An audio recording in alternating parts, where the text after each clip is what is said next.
Daniel capítulo 1, versículo 8.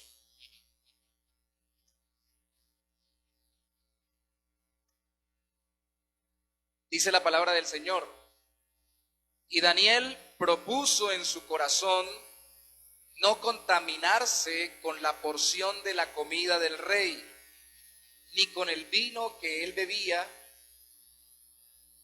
y dio por tanto al jefe de los eunucos que no se le obligase a contaminarse. Daniel propuso en su corazón no contaminarse, y al final dice, por tanto le pidió al jefe de los eunucos que no se le obligase a contaminar. Un carácter fiel, ser fieles a Dios en cualquier lugar y circunstancia es nuestro tema en el día de hoy. Y para introducirlo, déjeme preguntarle si usted ha conocido, que hoy en día no es muy difícil, o ha vivido, si ha conocido una persona en situación de desplazamiento o usted mismo ha vivido el desplazamiento forzoso. ¿Qué es lo que hoy en día se le llama desplazados o personas desplazadas forzosamente? Aquellas personas que primeramente por violencia, grupos armados o por diferencias políticas o religiosas, o como en el caso que nos ha pasado aquí en Latinoamérica, sobre todo en Venezuela, por la situación económica, buscando comida o buscando refugio para no morir, forzosamente tienen que salir de su tierra. Cuando son sacados o desplazados forzosamente, pero todavía siguen bajo la autoridad de aquellos que los sacaron de su lugar, le llamamos secuestro. Pero cuando no, simplemente se le llaman desplazados o desplazamiento, forzoso porque no es voluntario. ¿Ha conocido usted a alguien desplazado? ¿Dentro de nuestro país, fuera de nuestro país? ¿Es usted alguien que ha tenido que desplazarse sin quererlo? No quería salir, estaba bien, tranquilo o tranquila en su casa y tuvo que salir de su casa, de su lugar. Hay desplazamientos tan grandes como de país a país, pero también hay desplazamientos internos dentro de los países, de barrios, de ciudades o de sectores. Todos queremos estar tranquilos, nadie quiere ser perturbado, nadie quiere ser movido forzosamente del lugar en el que ama vivir y en el que ya se ha acostumbrado de una u otra forma a ser de alguna manera feliz. Pues bueno, hoy entramos en un libro que precisamente nos narra la historia de un desplazado, pero secuestrado, porque fue exiliado y llevado por aquellos que forzaron el desplazamiento en su tierra, Daniel. Y no solo Daniel, sino sus amigos. Y hemos de resaltar hoy que ellos fueron fieles a pesar de que ya no estaban en su tierra, fieles a Dios, aunque habían sido sacados de su lugar. Así también los cristianos somos de un reino que va más allá de este mundo, y por eso en todo lugar debemos procurar ser fieles a Dios. Este no es nuestro mundo o no es nuestro reino eterno, estamos de paso. Nuestro reino viene del cielo, lo instauró Cristo y terminará después de esta vida. Así que, aunque no seamos desplazados por la violencia, debemos saber que en algún momento nos sentiremos incómodos con este mundo y sufriremos también en medio de él. Y no debemos dejar de ser fieles al Señor. Nuestro tema hoy, una vez más, es fieles a Dios en cualquier lugar y en cualquier circunstancia. Entonces vamos a empezar analizando por qué Daniel y sus amigos, con un primer punto y luego en un segundo criterio con el texto o el primer capítulo de Daniel, con por qué Daniel y sus amigos fueron fieles a Dios en Babilonia. Solo vamos a decir dos cosas. Primero, para que la pueda grabar en su mente, fueron fieles porque ellos entendieron que primero Dios nos pone en cada lugar según su voluntad. Dios nos pone en cada lugar según su voluntad. Y segundo, Dios nos capacita en cada lugar por su gracia. Primero, Él nos pone en cada lugar según su voluntad, y segundo, Él nos capacita en todo lugar o en cada lugar por su gracia. No hay límites para la obra de Dios en un lugar o en el otro. Sí, sé que eso lo sabemos intelectualmente, pero veámoslo cómo lo vivieron ellos en su vida práctica, tomémoslo para nuestra vida en Cristo. Primero, Dios nos pone en cada lugar según su voluntad. Daniel capítulo 1, versículo 2 dice, leamos de una vez el versículo 1 y 2, dice, en el año tercero del reinado de Joacín, rey de Judá, vino Nabucodonosor, rey de Babilonia, a Jerusalén y la sitió. Quiere decir que la rodeó para tomarla con ejércitos. Y el Señor entregó en sus manos, en las de Nabucodonosor, a Joacín, rey de Judá, que era el pueblo de Dios que permanecía en esa tierra. Tomó a ese rey y parte de los utensilios de la casa de Dios, del templo de Jerusalén, y los trajo a tierra de Sinar, a la casa de su Dios, del Dios babilonio, y colocó los utensilios en la casa del tesoro de su Dios. Estamos viendo un libro que es conocido por ser profético y apocalíptico. Si algo tiende a pensar el ser humano cuando todo lo que le es normal y está establecido y le es regular en su vida cambia, es a pensar, todos tendemos a pensar, y el mundo como que se está acabando, algo está pasando terrible. No es por eso casualidad que Daniel sea uno de los libros más citados y referenciados por el Apocalipsis, ni tampoco que junto con otros libros proféticos del Antiguo Testamento sean también tomados de él muchas citas para poder hablar de la segunda venida de Cristo en el Nuevo Testamento y del establecimiento de su reino eterno y lo que va a pasar cuando esto suceda. Porque siempre que a nosotros se nos mueve todo y nos cambian las circunstancias, pensamos, esto está pasando, es como un fin del mundo para nosotros. ¿Sí? Siempre he pensado yo, si yo pensé en el 2002, creo que fue lo de las Torres Gemelas, cuando vi que gracias hermano, 2001, septiembre, 11 de septiembre, cuando vi que una torre había sido chocada o estrellada por un avión y había caído, estaba chocada y luego en vivo estaban transmitiendo y vi en una calle en Cúcuta, de mi ciudad, yo trabajando con mi maletincito de visita médica y veo en una droguería, en una tienda, que están mostrándolo en televisión y en vivo muestran cómo el segundo avión choca contra la otra torre gemela. Lo primero que se me vino a la mente fue, esto no lo he visto ni en las películas más imaginativas, y lo segundo es, se vino una tercera guerra mundial, el mundo se va a acabar. ¿Qué pensarían entonces, si eso pensé yo, qué hubiese pensado yo? Seguramente lo mismo si hubiese estado yo dentro de la torre gemela, dentro de una de esas, que cayó, y hubiese terminado muriendo, hubiera muerto pensando que ya se venía una tercera guerra mundial y que el mundo se había acabado. El problema con nosotros los seres humanos es que como no somos Dios, cuando se nos mueven las circunstancias fuertemente pensamos que todo se ha salido de las manos de Dios o que Dios está obrando ya el aspecto final de todo el mundo, de toda la tierra. Y lo que establece Cristo en Mateo capítulo 24 cuando habla de cosas por el estilo, dice, tranquilos, todavía no es el fin. Lo que tenemos que saber es que Dios genera movimientos fuertes en las circunstancias porque nos quiere muchas veces trasladar del lugar. ¿Qué pasó aquí? El exilio a Babilonia fue determinado por Dios. Si usted relee conmigo el versículo 2, al inicio dice, y el Señor entregó en sus manos. No fue el diablo, no fue un político judío que hizo una negociación con el pueblo babilonio y con Nabucodonosor para entregarle a su pueblo y que pudieran invadirlo. No fue ninguna clase de estratagema humana que pudo haberse dado todo lo que acabo de mencionar, sino que al final es Dios mismo el que hace esto, el que entrega al pueblo de Israel en manos del rey de Babilonia. Y uno dice, pero bueno, ¿y no es su pueblo?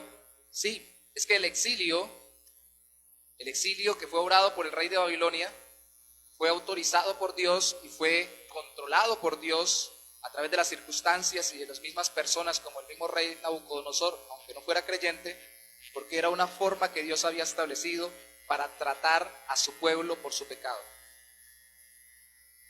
Mire conmigo por favor Jeremías capítulo 25 versículo 1. Si puede, por favor, no pierda preferiblemente a Daniel, puede colocarle ahí una marquita. Jeremías está detrás, pero es muy importante porque Daniel, lo veremos después en esta serie que iniciamos hoy, Daniel cita a Jeremías en el capítulo 9 para hablar de las 70 semanas que estaban profetizadas. Y aquí vamos a ver cómo también Daniel está registrando, al registrar fecha, lo escrito también por Jeremías en el capítulo 25, en el versículo 1, dice: palabra que vino a Jeremías acerca de todo el pueblo de Judá en el año cuarto de Joacín, el rey que mencionó Daniel en el capítulo 1.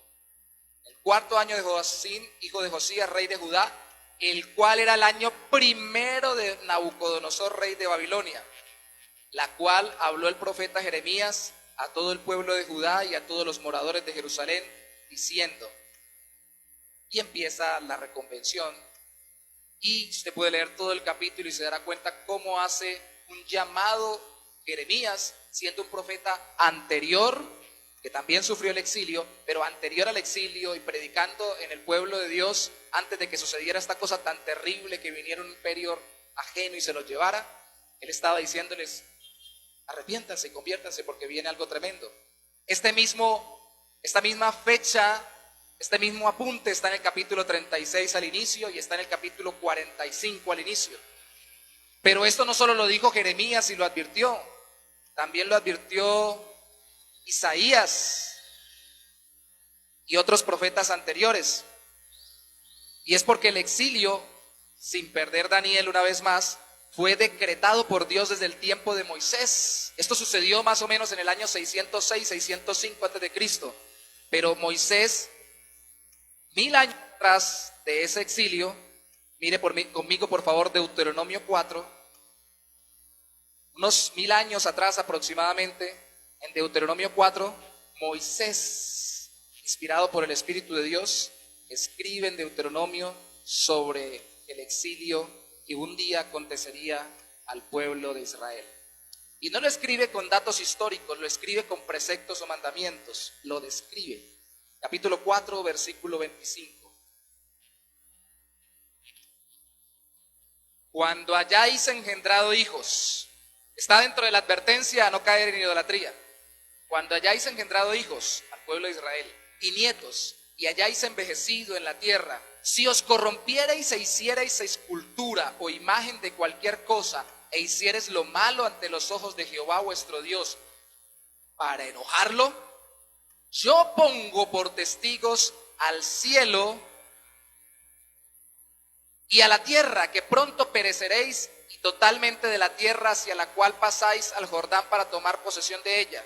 No estaréis en ella largos días sin que seáis destruidos. Y Jehová, escuche esto, os esparcirá de esa tierra que iban a entrar entre los pueblos, y quedaréis pocos en número entre las naciones a las cuales os llevará Jehová. Y serviréis allí a dioses hechos de manos de hombres, de madera y piedra, que no ven, ni oyen, ni comen, ni huelen. Mas si desde allí buscares a Jehová tu Dios, esa es la condición, si buscares a Jehová tu Dios, lo hallarás. Una tierra ajena y lejana, sí, lo hallarás. Si lo buscares de todo tu corazón y de toda tu alma. Cuando estuvieres en angustia y te alcanzaren todas estas cosas, si en los postreros días, que es un término que también utiliza Daniel y el Nuevo Testamento, los días finales, te volvieres a Jehová tu Dios y oyereis su voz, porque escuche esto, Dios misericordioso es Jehová tu Dios, no te dejará ni te desamparará, ni se olvidará del pacto que juró a tus padres. Y alguien diría, pero ¿cómo así que no lo deja uno ni lo desampara si deja que uno se lo lleve de otro reino y lo opriman?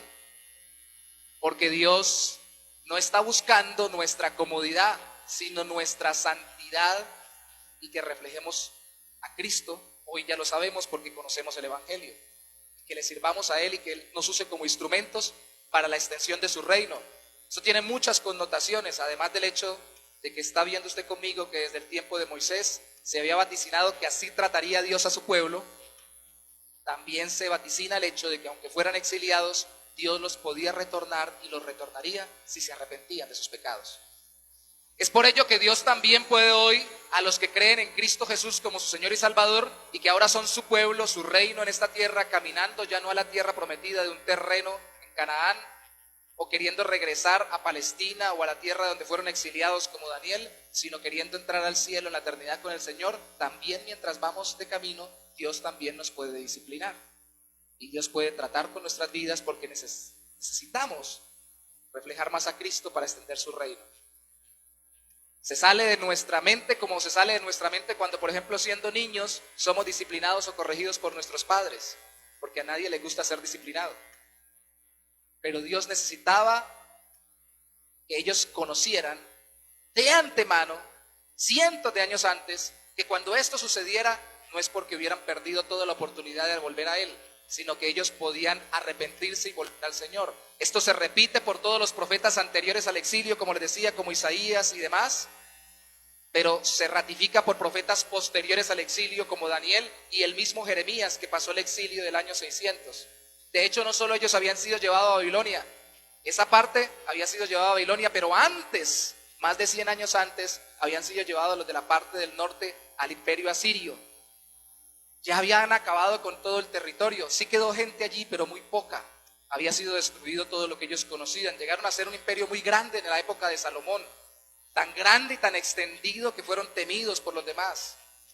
Y ahora no tenían nada, no estaban en su tierra, no estaban en su templo, parecía que su Dios los había abandonado, y era solamente que Dios estaba tratando con ellos porque se habían vuelto idólatras y porque habían dejado al Señor y porque habían combinado las bendiciones que Dios les daba con una vida infiel a Dios. Es por eso que el remedio para las consecuencias de la infidelidad no es más infidelidad. Cuando usted tiene una pareja, o alguna vez tuve la oportunidad de aconsejar una pareja donde me dijeron: pastor, lo que pasa es que yo le fui infiel a ella. Y ella dice: sí, como él me fue infiel, yo le fui infiel. Y él dijo: por eso es que yo también le sigo siendo infiel, porque ella me pagó con infidelidad la infidelidad. El remedio para un pecado no es más pecado. Tampoco es simple y sencillamente reconocer la infidelidad. Se trata de volver el corazón y ahora ser fieles, perdonando la infidelidad, pero también siendo nosotros fieles en el Señor. Y Dios no quería simplemente que ellos dijeran: listo, nos equivocamos. Quería que ellos lo clamaran a Él de todo su corazón, como lo dice aquí Moisés.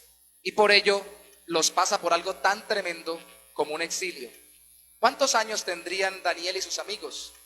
Algunos calculan que apenas eran unos adolescentes. Daniel no es incluido dentro del pueblo judío, dentro de la Biblia judía.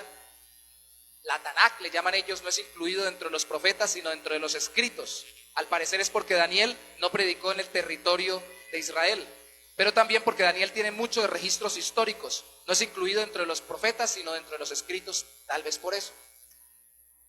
Pero Daniel nos enseña que tanto él como sus amigos estaban dispuestos a servir a Dios, así tuvieran que hacerlo en territorio ajeno, bajo criterio de personajes lejanos al pueblo de Dios y bajo las directrices que ellos le dieran. Por favor, lea conmigo el versículo 3 al 7. Y dijo el rey a Aspenaz, el rey de Babilonia, Daniel capítulo 1, versículo 3, jefe de sus eunucos, que trajese de los hijos de Israel, del linaje real de los príncipes, ellos eran de casa real, es decir, eran familia de los reyes de Israel, muchachos, que quiere decir personas adolescentes, hoy las llamamos así, en quienes no hubiese tacha alguna de buen parecer, que querría decir que no solamente fueran simpáticos, sino que fueran saludables, enseñados en toda sabiduría, sabios en ciencia y de buen entendimiento, que fueran estudiosos y diligentes en los estudios en su tierra, e idóneos o capacitados para estar en el palacio del rey de Babilonia. ¿Y qué se le mandó? A que a ellos les enseñasen las letras y la lengua de los caldeos, el idioma y los conocimientos de los babilonios. Verso 5, y les señaló el rey ración o comida para cada día, de la provisión de la comida del rey. Si van a estar trabajando con el rey, tienen que comer de lo del rey, y del vino que él bebía, y que los criase 3 años, o que les enseñaran durante 3 años de preparación, para que al fin de ellos se presentasen delante del rey. Y entre esos estaban Daniel, Ananías, Misael y Azarías. de los hijos de Judá. Nombres todos que tienen que ver con Jehová o con Dios de la Biblia, del Antiguo Testamento y del pueblo judío, el Dios verdadero. Y a estos el jefe de los eunucos le puso otros nombres. Les puso a Daniel, Belsasar, a Ananías, Sadrach, a Misael, Mesac y a Azarías, Abednego. Nombres todos ligados con la cultura babilonia y con el Dios y los dioses o la religión pagana de ese lugar. Fueron llevados bajo el criterio de un jefe pagano, como adolescentes sanos y aptos, pero para que aprendieran el idioma de ese territorio, recibieran la comida y aprendieran la cultura y se encarnaran en ese lugar como parte de ese pueblo. ¿Eso estaba bien o estaba mal? Piénselo un momento conmigo. ¿Qué podían y qué no podían hacer ellos? Recuerde que Dios había profetizado que iban a tener que servir por desobedientes a los dioses paganos en territorios ajenos, a los dioses paganos con quienes les habían sido infieles a Dios. Y se los iban a llevar. Entonces alguien diría, bueno, entonces sirvámosles a los dioses paganos. Tampoco se podían devolver porque estaban secuestrados y obligados a obedecer. Imagínense ustedes que nos invada una potencia superior, algún país, se formó una tercera guerra mundial y nos sacaron de aquí y nos pusieron a trabajos forzosos o a estudios especiales y a vivir conforme la vida de ese país al que vamos. Y no invocan a Dios, o son ateos, o tienen otras deidades paganas, hacen una cantidad de cosas que la Biblia no enseña. ¿Qué haría usted? Es más, ¿qué hace usted ahora cuando se ve forzado en su trabajo? No se lo ha llevado ningún rey, o en su ambiente familiar, o con sus vecinos o compañeros de estudio, por la presión social a hacer cosas, a tener comportamientos y a desarrollar patrones de conducta que no son conforme a la palabra de Dios.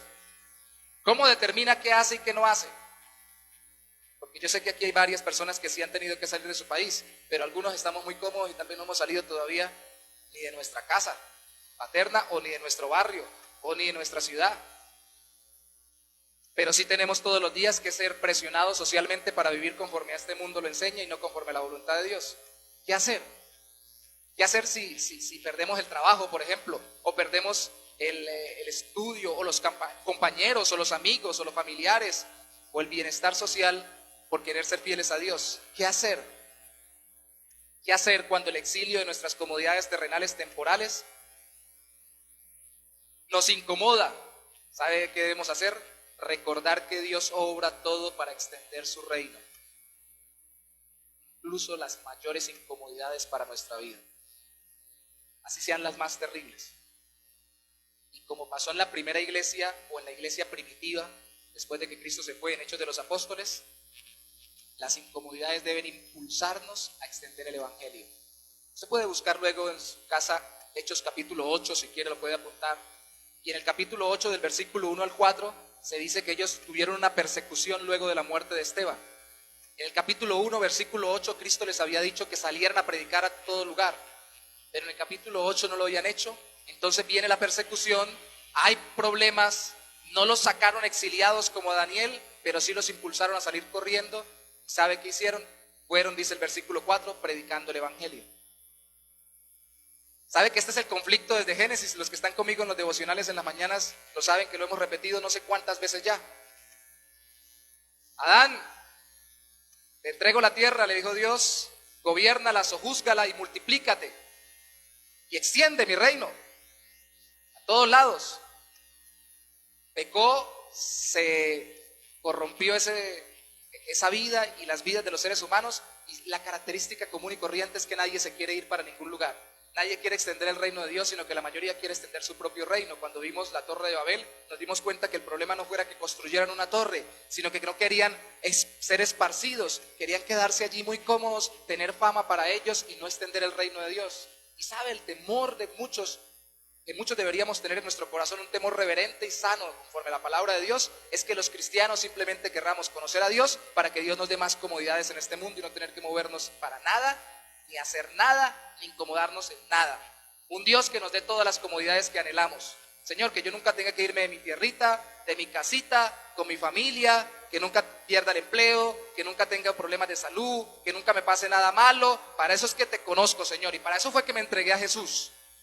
Y como dijo alguna vez un predicador, lamentablemente, El mensaje con el que traemos a las personas es el mensaje que tenemos que seguirle predicando para que no se vayan de las iglesias. Si les enseñamos que el evangelio es que la gente llegue a Cristo, se arrepienta de pecados para que ya no tenga problemas ni dificultades, pues vamos a tener que seguir diciéndolo desde el púlpito, manipulando o malinterpretando textos tan claros como estos en toda la Biblia para que la gente no se vaya de la iglesia. Y si acaso acusarlos de que les falta fe, es que a usted le falta es fe. Por eso es que está pasando dificultades. Por eso fue que le pegó el coronavirus. Por eso fue que esto, por eso fue que aquello. Es tan fácil señalar y no reconocer que todos somos tentados por el deseo de no estar incómodos.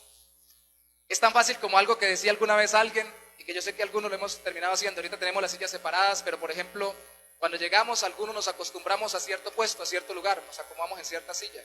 Es tan fácil que cuando uno llega y usted desde acá se ven las caras, tal vez la persona, hermanos, créame que yo trato de pensarlo mejor, tal vez la persona no se incomode al final, pero cuando llega y encuentra que el puesto que estaba ocupando siempre en la silla de la iglesia está ocupado, entonces como que hace así, y luego busca otro.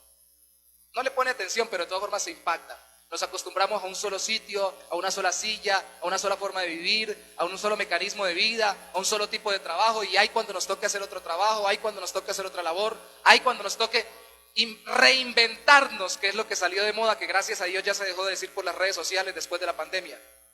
Todos a reinventarse. Pues es sencillamente que Dios está tratando con nuestros corazones para que busquemos extender su reino, nos aferremos más a Él, nos afiancemos más a Cristo y extendamos su reino y su gloria. Ahí podría terminar el mensaje y ya tendríamos una aplicación muy buena. Pero les dije que era de 2 puntos. Primero, Dios nos pone en cada lugar según su voluntad. Déjeme decirle que todo lo que he dicho, lo he dicho como trasfondo tiene la soberanía de Dios. Si Dios no está al control de todas las cosas, ahí sí salga corriendo, muérdase las uñas, los codos, tírese por un barranco. Si Dios no está al control detrás de todo, pues no tenemos ninguna clase de esperanza, pero Dios está al control de todo, y eso es lo que veremos por todo el libro de Daniel. Tal vez lo veamos en 8, puede ser que hasta en 12 predicaciones. Vamos a ver capítulos paralelos, entonces por eso podemos resumirlo hasta en 8, pero si veo que necesitamos profundizar más en algunos, como los capítulos 10, 11 y 12, que son una sola profecía larga, pues agarramos capítulo por capítulo. Pero el asunto es que necesitamos ver a Dios detrás de los gobiernos humanos. Algunos han dividido a Daniel como los primeros 6 capítulos y los otros 6 capítulos. Y los primeros 6 sobre todo a Dios controlando la historia. Y los otros 6 a Dios mostrándole cómo controla todo para que viniera Cristo a través de su pueblo, con profecías hacia el futuro. Pero de todas formas Dios soberanamente controlándolo todo. Es el consuelo que necesita nuestro corazón. Que no andamos como una pelota de ping-pong o de pinball, golpeando uno y otro lado, de carambola en carambola. Ahora me tocó sufrir esto, ahora me tocó sufrir aquello. Dios está obrando en las circunstancias para que nosotros extendamos su reino y le glorifiquemos a Él. Entonces el segundo punto es que Dios nos capacita. Ahora, Dios no solamente nos pone según su voluntad en determinadas circunstancias, nos capacita. Nos da la capacidad de vivir esas circunstancias. Eso es lo que en la Biblia le llamamos gracia. Daniel capítulo 1, versículo 9. Bueno, el 8. Vemos que la base de la fidelidad de Daniel es que sabe que todo está al control de Dios. En el 8, en el versículo 8, capítulo 1, 8, él dice que se propuso en su corazón no contaminarse con la comida del rey ni con el vino que bebía. Pidió por tanto al jefe de los eunucos que no se le obligase a contaminarse. Y el verso 9 dice: y puso Dios a Daniel en gracia y en buena voluntad con el jefe de los eunucos. Si Dios no le da gracia, no puede hacer esta gracia de no comerse lo que le pusieron delante, porque le pueden volar la cabeza. Si Dios no es el que nos da oportunidades para serle fiel y al mismo tiempo nos da la fuerza para serle fiel, no podemos serles fieles. Y si en el intento tenemos que morir es porque su gracia alcanzó hasta eso. Pero la palabra gracia, yo sé que principalmente allí tiene que ver con que le cayó bien a este hombre que lideraba a los eunucos o a la corte real y que estaba a cargo de Daniel. Pero hermanos, esta gracia la pone el Señor. Por toda la Biblia no dice simplemente era porque Daniel era simpático, porque era muy bien comportado, tenía todos los atributos que se citaron al principio del capítulo, sino porque Dios es el que pone gracia. Yo recuerdo una vez que estaba presentando entrevista para ponerles una ilustración para un empleo, y me citaron a un centro comercial en Cúcuta, que estaba recién inaugurado creo en ese tiempo, y yo estaba muy agripado, como cosa rara estaba sufriendo de problemas respiratorios. Yo sabía que iba con congestión, incluso no estaba el tiempo del coronavirus, ni del H1N1, ni ninguno. Yo en ese tiempo utilizaba de vez en cuando tapabocas porque me hacía daño el aire cuando iba en la moto. Yo sabía que estaba congestionado, pero no sabía que tenía hasta lagañas en los ojos, porque no me había revisado bien cuando salí, cuando llegué a presentar la entrevista. Yo me hubiera desechado. Y curiosamente al final de la entrevista, la mía, la cola que había detrás, el hombre que me estaba entrevistando se levantó y dijo: ya no hay más. Así literalmente, ya no voy a entrevistar a nadie más, ya tengo la persona para el trabajo. Él me dijo: si usted me dice que sí ya, usted es. Yo no sabía nada. Cuando salí, me miré en el espejo de la moto, me di cuenta de la cara que llevaba y de los ojos que tenía. Y dije: con esa cara, con esa pinta, tiene que ser la gracia del Señor. No duré mucho en ese trabajo, pero fue para mí una demostración muy grande, después pasé a otro, muy grande, de que Dios es el que abre puertas y cierra puertas. Amén. Recuerde eso: Dios abre puertas y cierra puertas. Y cuando las cierra es porque necesitamos que estén cerradas, porque si no de terco nos metemos por ahí. Y cuando nos las abre es porque necesitamos verlas abiertas. No todas las puertas que Dios abre, las abre para que entremos, porque puede abrir 4 o 5. Ahí es donde tenemos que ejercitar la comunión con Él para decidir de lo bueno lo mejor, lo que Él quiere para nuestras vidas en ese momento. No lo mejor simplemente para nosotros, sino lo mejor para la extensión de su reino a través de nuestra vida. Entonces, si tengo 5 empleos o 5 posibilidades de empleo y en las 5 me dicen que sí, ¿cómo escojo? No, donde me dé más plata. Puede ser un criterio, pero resulta que en ese lugar no va a poder tener una vida devocional porque va a estar absorbido totalmente en ese trabajo y nunca va a poder caminar con el Señor fielmente, ni con su casa, ni con su iglesia, ni siquiera va a poder tener un tiempo devocional. Lo van a mandar 6 meses lejos de su hogar y usted tiende a ser infiel. Entonces, ¿para qué agarra ese trabajo aunque gane más dinero? Hay que ejercitar los criterios bíblicos. Dios, por su gracia, hizo que Daniel fuera recibido en esa petición. ¿Y cuál era el problema allí? Ética bíblica. ¿Cuál era el problema allí? El problema era la comida. ¿Qué comió hoy usted al desayuno? Espero que haya desayunado. ¿Qué ha comido en todos estos días? Espero que haya comido. ¿Cuál es su comida favorita? No me diga que el marrano o el cerdo, porque ese no lo podían comer los judíos. Tal vez eso fue lo que le sirvieron. ¿Cuál era el problema? Es que el cerdo es un animal diabólico y la oveja es uno celestial. Las reglas del Antiguo Testamento para la alimentación fueron dadas al pueblo judío para separarlos de las culturas paganas y precisamente librarlos de que ellos le fueran infieles a Dios. Eso era todo. Y usted lo va a leer en su casa porque es muy importante que lo lea. Lea todo Levítico capítulo 11. Y usted se da cuenta en los versículos 45 al 47 que el Señor dice: yo los he llamado a ser santos. La palabra santo es separados. Eso mismo lo cita Pedro en el Nuevo Testamento. Pero al final en el capítulo 47 les dice que no coman, al pueblo que andaba con Moisés en el desierto, que no coman los animales que sí les ha autorizado en sus casas y lejos del lugar de culto, sino que tenían que comerlos ahí cerquita al lugar de culto, al tabernáculo, porque si eran animales limpios, antes de comérselo tenían que sacrificarlos al Señor. Y esa regla continuó, esa regla se modificó, porque luego, cuando salieron de allí, Levítico 17, del 3 al 4, nos enseña, Deuteronomio capítulo 12, versículo 15, nos enseña que ya cuando pasaron la época del desierto y llegaron a la tierra prometida, iban a vivir no solamente cerquita al templo, que luego se construyó con Salomón, sino que iban a vivir también lejos. Entonces no podía venir desde 10 horas de camino, 2 días de camino, 10 días de camino, a venir a sacrificar el animalito al templo para luego regresarme a comérmelo allá. Así fuera utilizado por Dios. ¿Y qué cambió? Dios le dijo: pueden comerse sin sacrificar esos animales, pero que sean de los limpios, no de los que se contaminan, porque todavía allá pueden estar tentados, es lo que en el trasfondo quiere decir, a buscar otros dioses y serme infieles. Pero hay una modificación en el templo, en el tiempo. Y ahora en la iglesia, ¿qué pasó? El mismo Pedro, Hechos capítulo 10, Se encuentra con una visión a mediodía cuando tiene hambre, cuando raya el filo del sol y el filo del hambre, como decimos los nortesantanderianos y santanderianos. Tiene más hambre y estando en ayuno Dios le muestra una visión donde bajan animales limpios e inmundos según el Antiguo Testamento y le dice el Señor: mata y come. Y Pedro dice: Señor, yo no he comido cosa inmunda. Y le dice: mata y come. 3 veces pasa esto. Y cuando se va la visión, después de que el Señor le dice: no digas inmundo lo que yo he santificado o he limpiado, Dios le advierte que van a venir por él o que vienen por él. Una persona que no es judía, una persona de otra nación, ha mandado por él para que vaya y le predique el evangelio. Con la visión, con la alimentación, el Señor le está mostrando que las normas de alimentación cambiarían para la iglesia. ¿Por qué? Porque ahora la comida no tenía que ser una forma de separarnos de los que no fueran fieles a Dios, sino una forma de unirnos a otros para serle fieles juntos con el evangelio. Podemos comer juntos. De hecho, mire conmigo por favor, 1 de Timoteo, para que no piensen que es especulación, sin perder Daniel capítulo 4, versículo 4. Y aunque le parezca raro a algunos hermanos, para que puedan, si es así, si se convencen por la palabra, comer morcilla con tranquilidad de conciencia. 1 de Timoteo capítulo 4, versículo 4.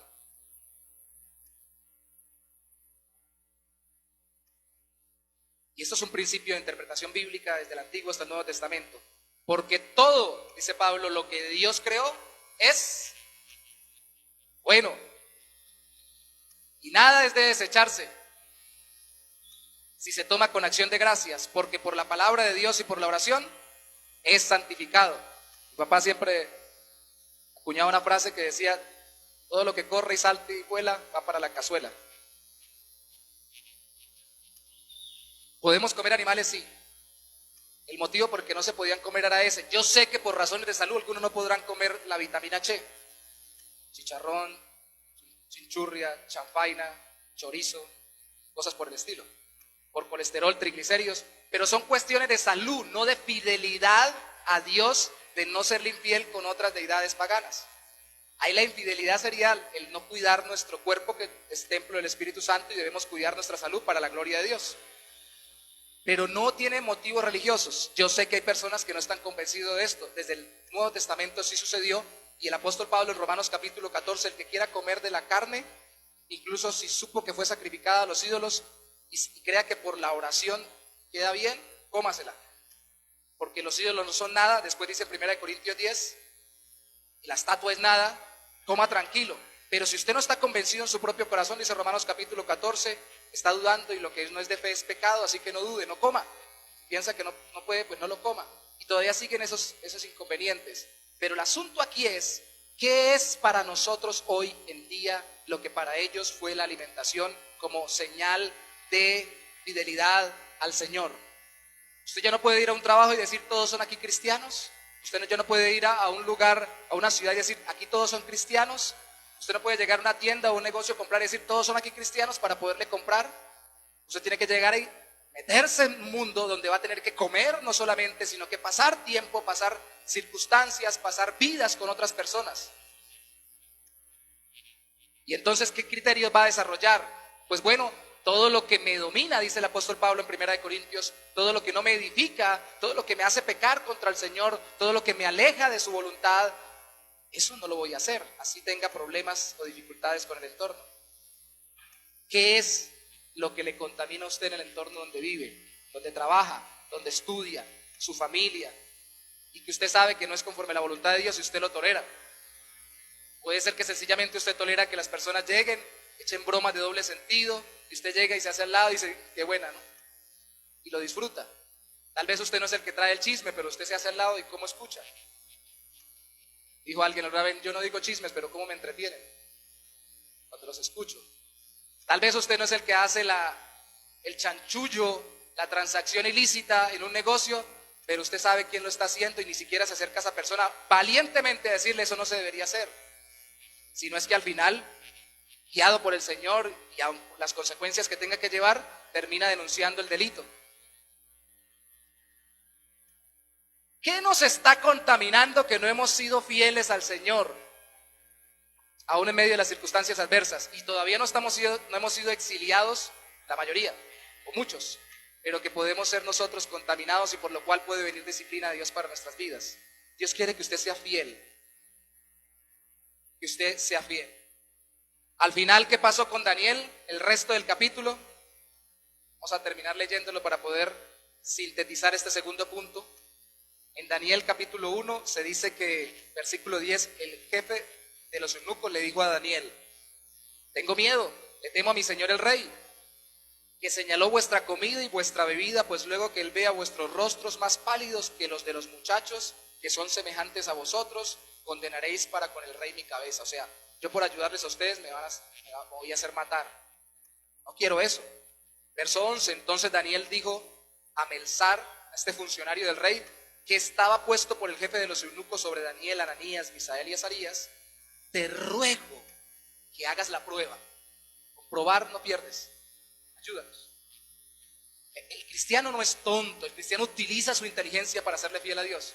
No dice: ay no, me tocó pecar porque aquí me están obligando. Me dijeron que si no me echan del trabajo, si yo no participo en un negocio ilícito, qué pena, Señor. Después me arrepentiré. Y dice que él valientemente le hizo una propuesta para caminar en fidelidad y santidad con el Señor. Dice: te ruego que hagas la prueba con tus siervos por 10 días y nos des legumbres a comer, porque toda esa comida es de la que nos está prohibida en ese momento a ellos, los judíos, por el Señor. Entonces denos legumbres, y no hay sino legumbres. Esa carne está consagrada a los ídolos y no era la que Dios le había permitido a ellos. Y agua a beber, no carne, no vino, no manjares de reyes, como dice otro texto, otra traducción bíblica, comida común y corriente. Que nadie se muere de tomar agua y de comer cosas sencillitas. Es más, haga la prueba y mire lo que dice la Biblia. Compara luego, verso 13, nuestros rostros con los rostros de los muchachos que comen de la ración de la comida del rey, y haz después con tus siervos según veas. Consintió pues con ellos en esto y probó con ellos 10 días, que es un número simbólico para las culturas de esa época, no la judía, para hablar de un tiempo o de una temporada completa. Y al cabo de los 10 días, que fueron literales, pareció el rostro de ellos mejor y más robusto. En vez de ponerse más malitos, se pusieron más simpaticones, más saludables. El rostro de ellos pareció mejor y más robusto que el de los otros muchachos que comían de la porción de la comida del rey. Bueno, y las vitaminas y los minerales y todo lo demás, pues de alguna forma Dios lo suplió. Así pues, Melzar se llevaba la porción de la comida de ellos y el vino que habían de beber, y les daba las legumbres. A estos 4 muchachos, Daniel, Ananías, Azarías y Misael, les dio conocimiento e inteligencia a Dios en todas las letras y ciencias. ¿Cuál fue el resultado? Se pusieron más saludables y más inteligentes. Les dio una cola granulada espiritual. Eso lo podemos cortar para no hacer propaganda. Les dio un multivitamínico espiritual. Dios los fortaleció en todas las áreas. Dios los fortaleció en todas las áreas. ¿Por qué? Por fieles. Por arriesgarse a serle fiel a Dios en cosas pequeñas. Dios los promueve a cosas más grandes.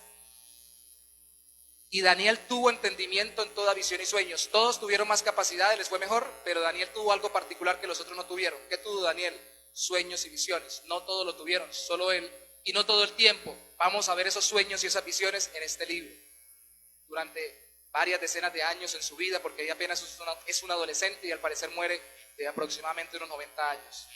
Pasados pues los días, verso 18, al fin de los cuales había dicho el rey que los trajesen, el jefe de los eunucos los trajo delante de Nabucodonosor, y el rey habló con ellos.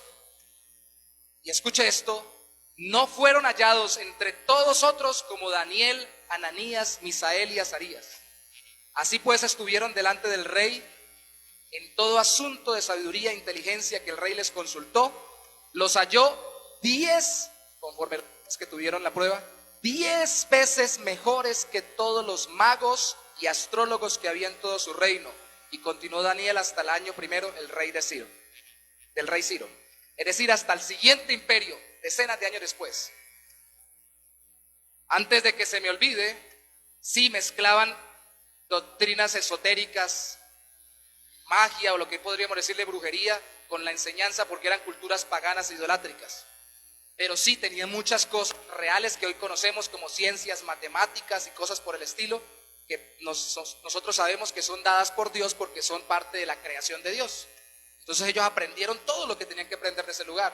Es por eso que no podemos, por ejemplo, decir que un cristiano no puede estudiar en la universidad. Lo que tiene es que abstenerse de las filosofías universitarias que sean en contra de la enseñanza bíblica, pero puede utilizar todo aquello que en las universidades le enseñen para poder manejar la creación de Dios conforme las mismas leyes que Dios estableció para su creación.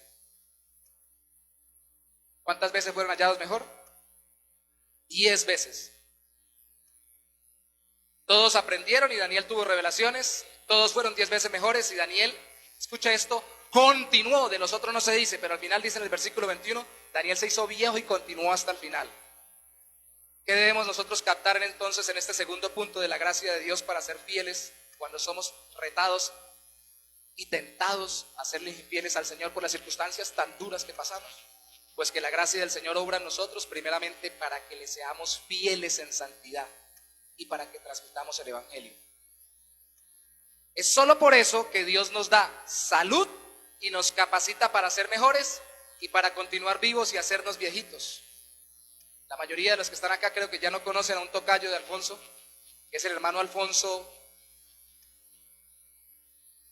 Campos, esposo de la hermana Carmenta, miembros de la iglesia que por su edad y sus dificultades de salud ahorita, las de él, no pueden venir a congregarse. Tal vez nos están viendo muy seguramente por el internet. Él tiene 94 años.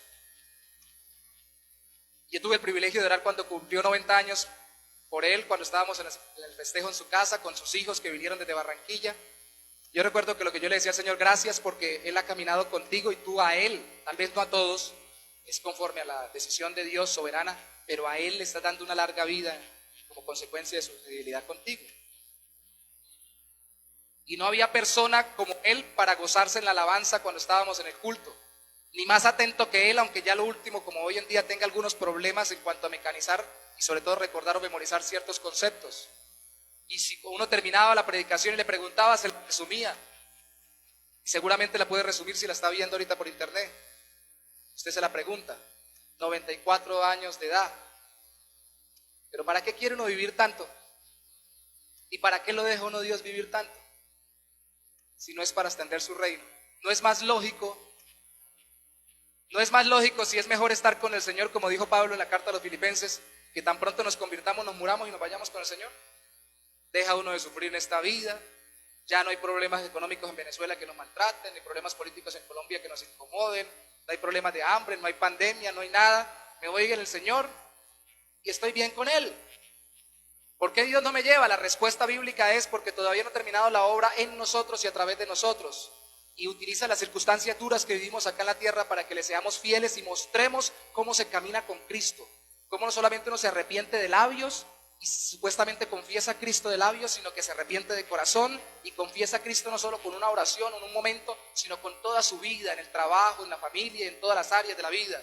Y cómo predica el Evangelio en cada lugar que Él se le da oportunidad. Y cómo busca discipular a otros y cómo trabaja para que la iglesia se llene de convertidos y para que el reino de Dios se extienda. Para eso nos deja Dios aquí, sino para que nos da salud.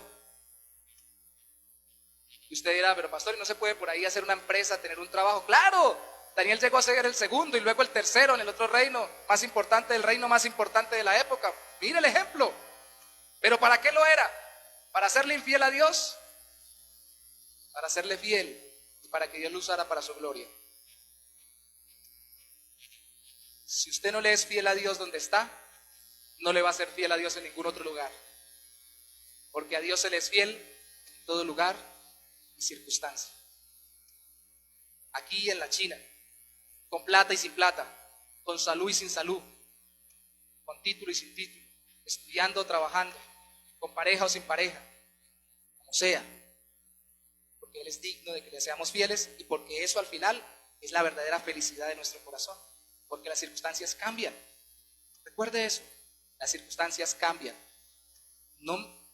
Cada vez que veo más hermanos llegar de Venezuela, ya convertidos, o personas de Venezuela que se convierten, yo recuerdo que lo que tengo yo de edad tiene Venezuela de haber sido el país o la rica del vecindario, el país más próspero de Latinoamérica.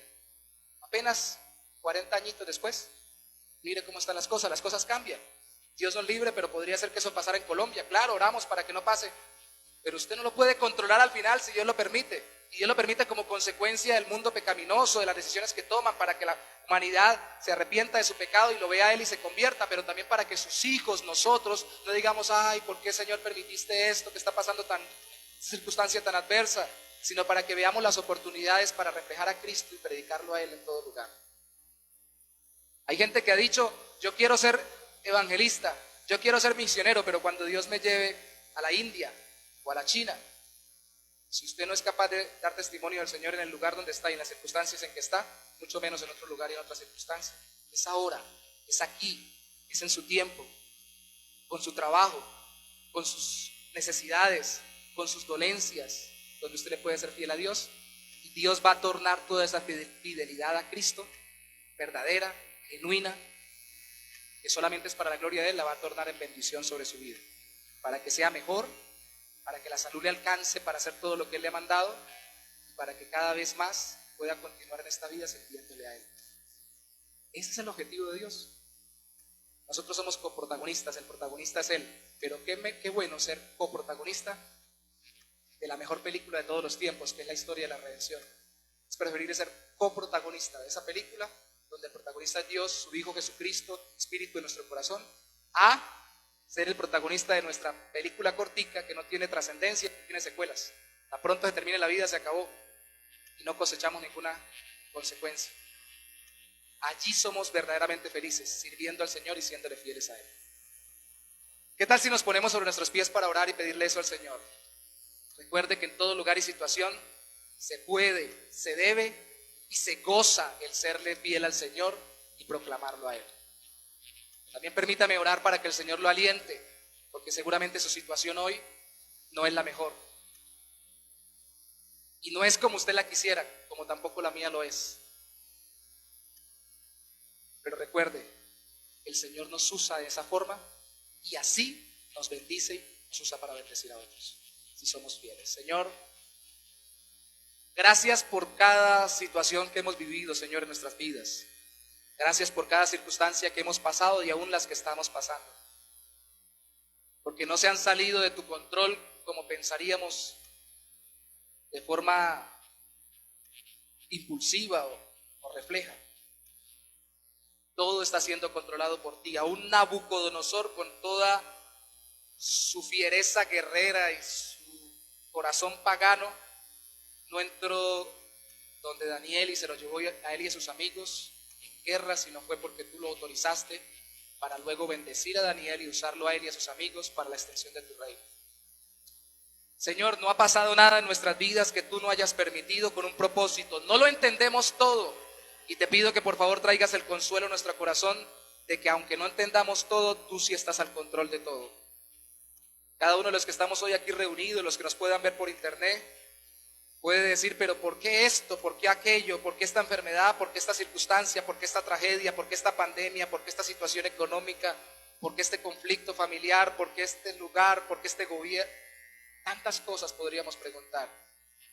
Y solo tú tienes todos los elementos en tu mente y en tu corazón y solo tú los puedes manejar para tu gloria y nuestro bien.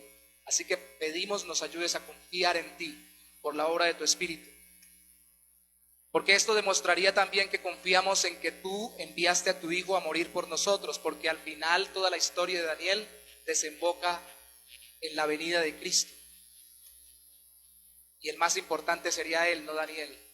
El más importante es tu Hijo que vino a redimirnos, y si lo enviaste a Él, ¿cómo no nos darás con Él todas las cosas ahora en nuestras circunstancias? ¿Cómo no nos ayudarás a ser fieles? ¿Cómo no nos proveerás lo que necesitamos? Nos guiarás, nos darás la salud, los recursos, las oportunidades que necesitamos para vivir para tu gloria. Ayúdanos a caminar contigo en fidelidad. Ayúdanos a no caer en la tentación y ayúdanos a no sucumbir ante las estrategias del mundo que nos quiere hacer infieles para contigo y para con tu palabra, para vivir en pecado, prometiéndonos cosas temporales. Ayúdanos a vivir para tu gloria. Te lo pedimos en esta mañana y te damos gracias por quienes estamos acá presentes. Que sea tu Espíritu dándonos fidelidad. A través de la fe y la confianza en ti, seamos fieles a ti, Señor, en toda circunstancia. Y prospéranos para tu gloria, bendícenos para tu gloria. Pero como consecuencia del confiar en ti, del que tú estás con nosotros, que tú nos has dado tu gracia, y confiamos en que todo lo estás obrando para tu voluntad. Obra, mis hermanos, obra nuestros amigos, obra primero conversión de sus corazones para que haya paz en su alma y obra en todas sus circunstancias para que vean tu mano moverse en su vida. Obra abundantemente en ellos. Te lo pedimos en esta mañana, en el nombre de Jesús. Amén y amén.